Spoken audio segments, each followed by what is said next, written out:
안녕하세요. 온라인 구역 성경부를 통해 만나게 되어 반갑습니다. 날마다 하나님과 가까이 하며 말씀 가운데 살아가시는 우리 보합의 모든 성도님들이 되시기를 바랍니다. 그럼 바로 온라인 구역 성경 공부를 시작하도록 하겠습니다. 다 같이 사도신경으로 신앙 고백하겠습니다. 전능하사 천지를 만드신 하나님 아버지를 내가 믿사오며 그 외아들 우리 주 예수 그리스도를 믿사오니 이는 성령으로 잉태하사 동정녀 마리아에게 나시고 본디오 빌라도에게 고난을 받으사 십자가에 못 박혀 죽으시고 장사한 지 사흘 만에 죽은 자 가운데서 다시 살아나시며 하늘에 오르사 전능하신 하나님 우편에 앉아 계시다가 저리로서 산자와 죽은 자를 심판하러 오시리라.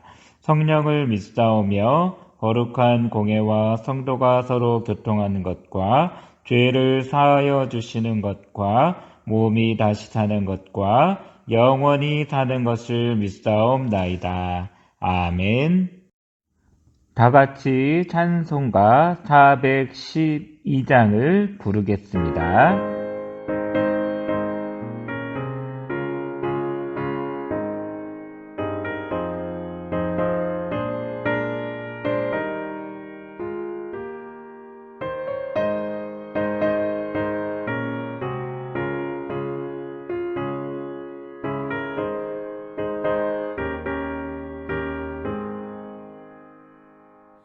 내 영혼의 그 깊은 데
이번 주 구역 성경 공부 본문은 누가복음 13장 10절에서 21절 말씀입니다. 함께 보시겠습니다. 예수께서 안식일에 한 회당에서 가르치실 때 18해 동안이나 귀신 들려 앓으며 꼬부라져 조금도 펴지 못하는 한 여자가 있더라. 예수께서 보시고 불러 이르시되, 여자여, 네가 내 병에서 놓였다 하시고 안수하시니 여자가 곧 펴고 하나님께 영광을 돌리는지라.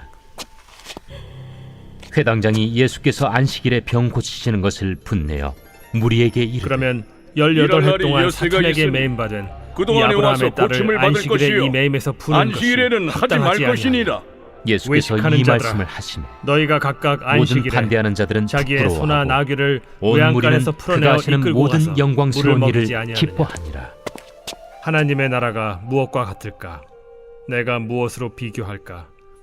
마치 사람이 자기 채소밭에 갖다 심은 겨자씨 한 알 같으니 자라 나무가 되어 공중의 새들이 그 가지에 깃들였느니라.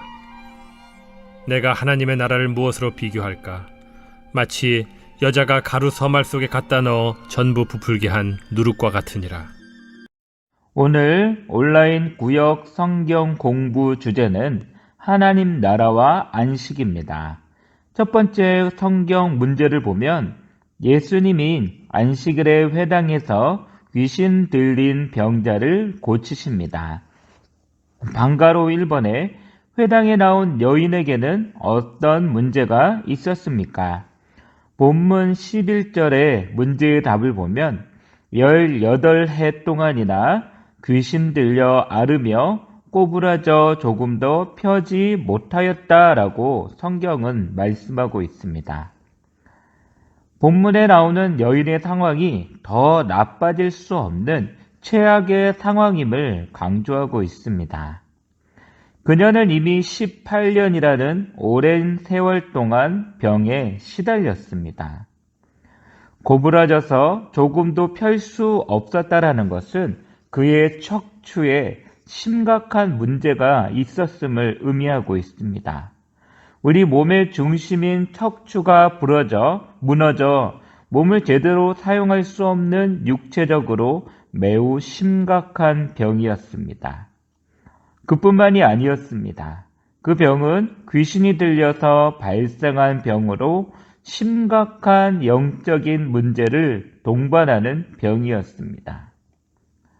오늘 이 병을 가진 여인이 회당을 찾았을 때에는 안식일이었으나 그녀는 전혀 안식을 누릴 수 없는 그런 상황이었다라는 것을 알게 됩니다.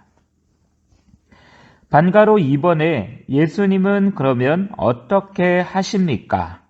이에 여인은 어떻게 반응합니까? 입니다. 본문 12절 13절에 나오는 답은 여자여 내가 내 병에서 놓였다 하시며 안수하셨습니다. 이에 여자가 곧 펴고 하나님께 영광을 돌렸다라고 말합니다. 예수님은 여인이 병을 고쳐주실 것을 요청하지 않았음에도 불구하고 먼저 그녀를 불러내어 치료해 주십니다. 우리는 사모하는 마음으로 나가 간구하는 가운데 은혜를 누릴 수 있습니다. 그러나 또한 그저 은혜의 자리에 있었다는 이유만으로 큰 은혜를 누리기도 합니다. 예수님은 말씀만으로 치유하실 수 있음에도 친히 여인을 안수하셨습니다. 여인을 향한 사랑과 긍휼, 불쌍히 여기는 마음이 드러나는 장면입니다. 여인은 이로 인해서 마침내 참된 안식을 얻고 하나님께 영광을 돌리게 됩니다. 나눔 1번에 예수님은 18년 동안 한시도 안식을 누리지 못하던 여인에게 안식을 주셨습니다. 예수님이 주시는 안식이 보통의 쉼과 다른 점은 무엇이라고 생각하십니까? 참된 안식을 누리는데 방해가 되는 것은 무엇입니까? 몸과 마음이 쉬지 못해서 고통을 겪다가 예수님을 만나 안식을 회복한 경험이 있다라면 나눠보시고 또 생각해 보시기를 바라겠습니다. 두 번째는 예수님은 외식하는 자들의 모습을 지적하시고 꾸짖으십니다. 반가로 1번의 회당장은 무리에게 뭐라고 합니까?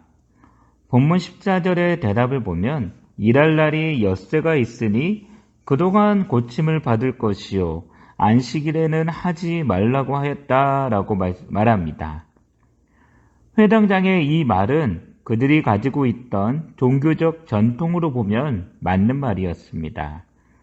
유대인들이 만든 안식일 규례에는 목숨이 위급한 환자 외에는 안식일에 치료할 수 없도록 규정되어 있었습니다. 그러나 이러한 규례는 사람이 만든 전통일 뿐 하나님이 안식일을 규정하신 율법 본위에는 전혀 합당한 것이 아니었습니다. 방가로 이번에 예수님은 자신이 안식일에 병자를 치유하신 일을 외식하는 자들이 안식일에 무엇을 행한 것에 빗댈 수 있다고 하십니까? 본문 15절의 대답을 살펴보면 그들이 안식일에 소나 나귀를 풀어내어 이끌고 가서 물을 먹이는 것이다 라고 합니다. 유대인의 안식일 전통에는 짐을 싣지 않는 짐승을 끌고 나갈 수 있는 규정이 있었습니다. 또한 일정한 거리 안에서 짐승을 이동시켜 풀을 뜯게 하거나 물을 먹게 하는 규정도 있었습니다. 짐승에겐 관대하나 오히려 사람인 병자에게는 엄격한 전통적 규례를 적용시키는 매우 이율배반적인 행동이었습니다. 사람이 만든 규례는 하나님의 말씀과는 달리 완벽할 수가 없습니다. 우리는 사람의 행동을 판단하고 정죄하기 이전에 과연 그를 판단하는 우리의 기준은 올바른지에 대해서 먼저 물어보아야 합니다. 반가로 3번의 반대자들과 무리는 예수님의 말씀에 어떻게 반응합니까? 입니다. 본문 17절 대답을 보면 반대하는 자들은 부끄러워하고 그 온 무리는 그분이 하시는 모든 영광스러운 일을 기뻐하였다라고 합니다. 예수님을 반대하는 자들이 부끄러워했다는 것은 그들이 반성했다는 의미가 아니라 그들이 할 말을 찾지 못했고 무리가 예수님의 말씀에 환호했기 때문에 창피를 당했다는 의미입니다. 요한복음은 예수님께서 안식일에 병자를 고치신 일은 반대자들로 하여금 예수님을 죽이도록 하는 직접적인 동기가 되었음을 언급합니다. 많은 무리가 기뻐했지만 모두가 아니었습니다. 바른 말씀이 늘 모두를 기쁘게 하는 말씀이 되지는 않았다라는 것이죠. 나는 이번에 신앙의 외형에 집착하다 보면 내용을 놓치기가 쉽습니다. 안식이 없는 안식일, 자비가 없는 규칙, 기쁨과 감사가 없는 예배, 겸손함이 없는 기도, 사랑이 없는 봉사가 그렇습니다. 내용이 사라진 행위가 낳는 부작용은 무엇일까요? 나의 신앙 행위들은 바른 내용으로 채워져 있습니까? 더 나아지기 위해 노력해야 할 부분은 무엇인지 한번 생각해 보시고 고민해 보시기를 바라겠습니다. 세 번째는 예수님은 비유로 하나님 나라를 설명하십니다. 방가로 1번에 예수님은 하나님 나라를 무엇으로 비유하십니까? 본문 18절에서 21절을 보면 겨자씨와 누룩이라고 말씀합니다. 겨자씨와 누룩의 공통점은 모두 작게 시작해서 크게 된다는 것입니다. 이는 하나님 나라가 이 땅에서 작게 시작되는 나라임을 드러냅니다. 나라를 구성하는 세 가지 요소는 주권, 영토, 국민입니다. 하나님 나라의 주권은 하나님께 있습니다. 하나님 나라의 영토는 모든 하늘과 땅입니다. 중요한 것은 국민, 즉 하나님 나라의 백성입니다. 참 하나님의 백성은 오직 한 분으로부터 시작됩니다. 완전한 하나님이자 완전한 인간이신 예수님이십니다. 처음에는 단 한 분 예수님 뿐이었지만 그 예수님을 영접하는 사람들이 하나하나 하나님의 백성이 되어갑니다.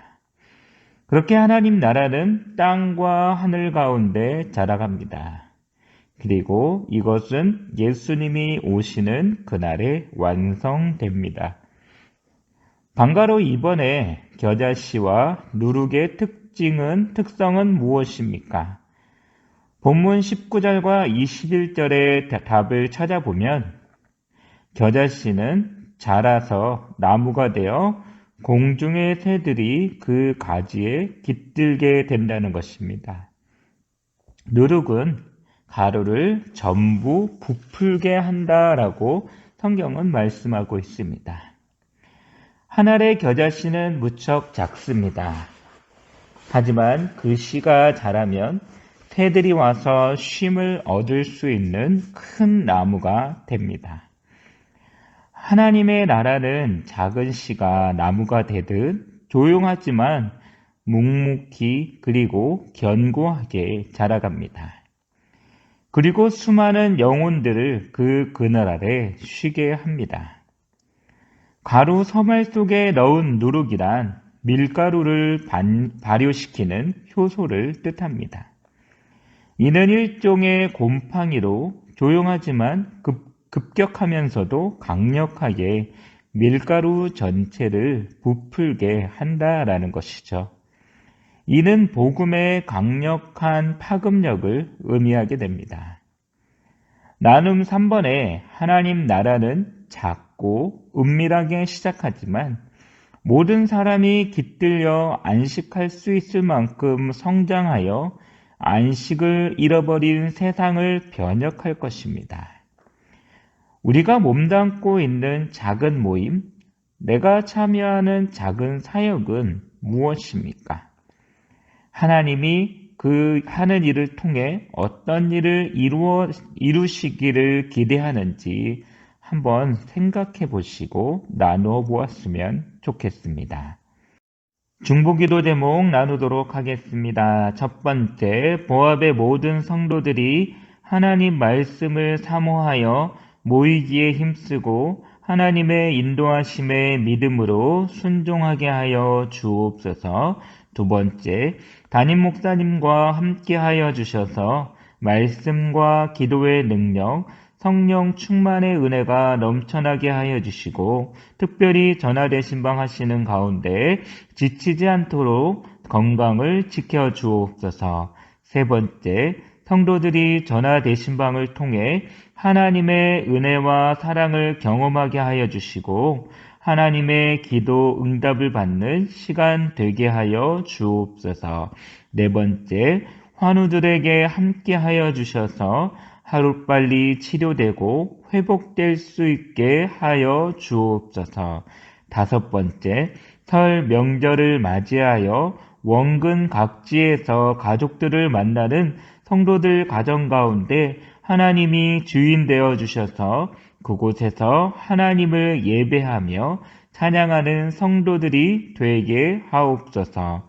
여섯 번째, 코로나19가 하루속히 소멸되도록 백신과 치료제가 보급되게 하시고 이 나라의 경제와 사회가 안정될 수 있도록 인도하여 주옵소서. 우리 중보기도 제목을 가지고 다 같이 기도하시도록 하겠습니다. 내가 주의 은혜를 나의 삶에 충만한 주의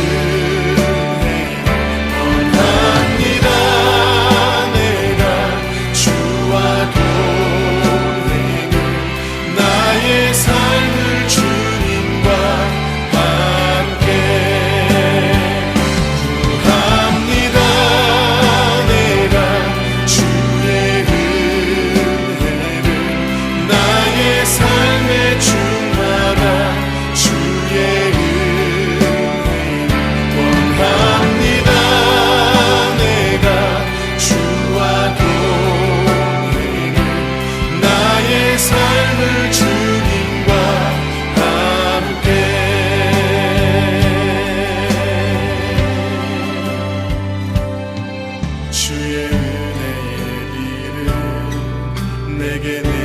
주소서. 주의 은혜의 강에 나를 담가 주소서. 내 앞에 놓여있는 크고 작은 문제들 크신 주의 은혜로 모두 흘려보내 주소서. 구합니다.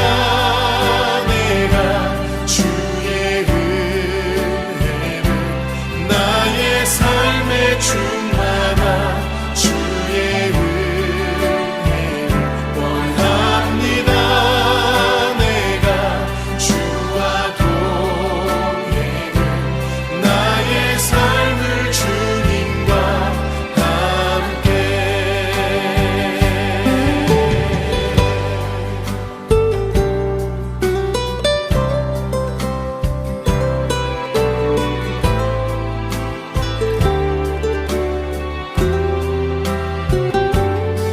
주의 은혜의 비를 내게 내려주소서. 주의 은혜의 강에 나를 담가 주소서. 내 앞에 놓여있는 크고 작은 문제들 크신 주의 은혜로 모두 흘려보내 주소서.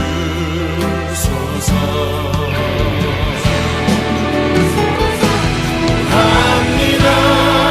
내가 주의 은혜를 나의 삶에 충만한 주의 은혜를.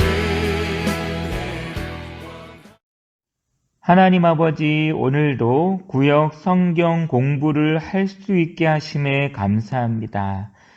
우리 오늘 함께하는 모든 성도들이 말씀을 기억하며 믿음으로 살아갈 수 있도록 인도하여 주세요. 우리 보합교회가 항상 하나님을 바라보고 모이기에 힘쓰며 순종할 수 있도록 인도하여 주시고 하나님께만 영광 돌리게 하여 주옵소서. 코로나19가 하루속히 소멸되어 우리 모든 성도들이 예배당에서 예배할 수 있게 하여 주세요. 담임 목사님께 은혜와 능력을 주셔서 말씀에 힘있게 하여 주시고 변화되신 방 가운데 지치지 않도록 보호하여 주옵소서. 특별히 이번 주간 설 명절이 있습니다. 우리 성도들의 발걸음을 안전하게 지켜주셔서 어디에 있든지 보호하여 주옵소서. 예수님의 이름으로 기도합니다. 아멘. 다 같이 주기도문 하심으로 구역 성경 공부를 마치도록 하겠습니다. 하늘에 계신 우리 아버지여, 이름이 거룩히 여김을 받으시오며 나라의 임하옵시며 뜻이 하늘에서 이루어진 것 같이 땅에서도 이루어지이다. 오늘날 우리에게 일용할 양식을 주옵시고 우리가 우리에게 죄 지은 자를 사하여 준 것 같이 우리 죄를 사하여 주옵시고 우리를 시험에 들게 하지 마옵시고 다만 악에서 구하옵소서. 대개 나라와 권세와 영광이 아버지께 영원히 있사옵나이다. 아멘.